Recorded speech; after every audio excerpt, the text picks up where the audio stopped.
Okay, sabi daw, i-paste dito ang 4 basic needs, no? So, ano yung 4 basic needs ng tao para mabuhay siya? Ano yun? House.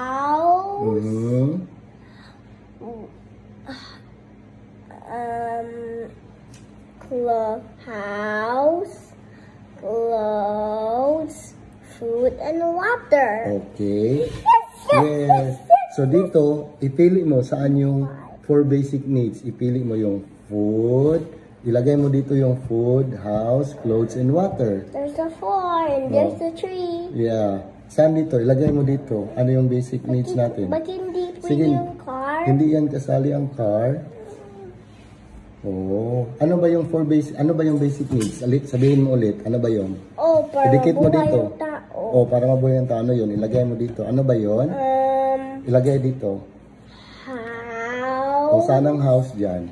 Nandito. Yan, ilagay yung house. Okay. Ano pa?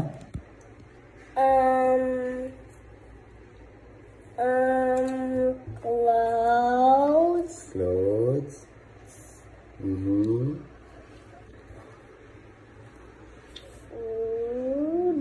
And? Water. Okay. Di man kasi yung water Dito sa dyan. baba. Water. Very good. Okay. Dito tabi ng